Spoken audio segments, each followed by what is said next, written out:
વડોદરા શહેરના ફતેપુરામાં આવેલા કાલુપુરા વિસ્તારમાં રહેતા વ્યંઢળ કામ અર્થે સવારે નવાપુરા વિસ્તારમાં રિક્ષામાં બેસીને પસાર થતા હતા ત્યારે અચાનક બાઇક પર આવેલા કેટલાક શખ્સોએ ચાકુ વડે હુમલો કરી ફરાર થઈ જતા ઈજાગ્રસ્ત કિન્નરને તાત્કાલિક સારવાર અર્થે સયાજી હોસ્પિટલમાં ખસેડવામાં આવ્યા હતા।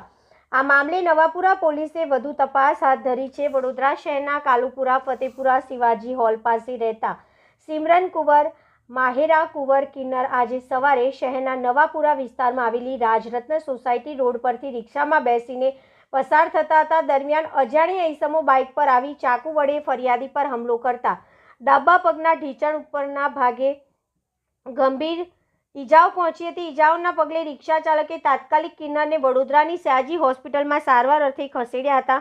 આ મામલે કિન્નરે હુમલા કરનાર બે ઈસમો સામે નવાપુરા પોલીસ મથકમાં ફરિયાદ નોંધાવી છે। આ ઈસમો દ્વારા માટે તેઓના ઉપર હુમલો કરવામાં આવ્યો હતો અને આ ઘાતક હુમલાથી તેઓના પગે ગંભીર ઈજાઓ પહોંચતા તેઓને તાત્કાલિક લોહી લુહાણ હાલતમાં સયાજી હોસ્પિટલમાં સારવાર અર્થે ખસેડવામાં આવ્યા હતા।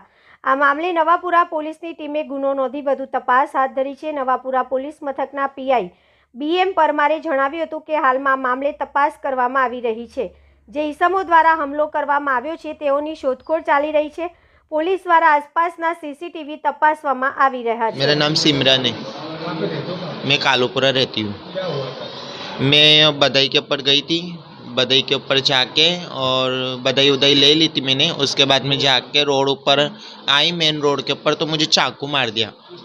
दो लड़के थे वो, बग्गी खाना है ना, बग्गी खाना की गली के पीछे। कुछ भी नहीं, मैं खुद हैरान हो गई, मैं क्या ऐसा क्या हो गया मेरे साथ। मैं खुद परेशान हूँ अभी कि मेरा तो ऐसा किसी के साथ झगड़ा तो हुआ नहीं था, पर ये ऐसा मुझे चाकू मार के गया, बोलो सुबह सुबह में। ऐसी गलत बात है ना।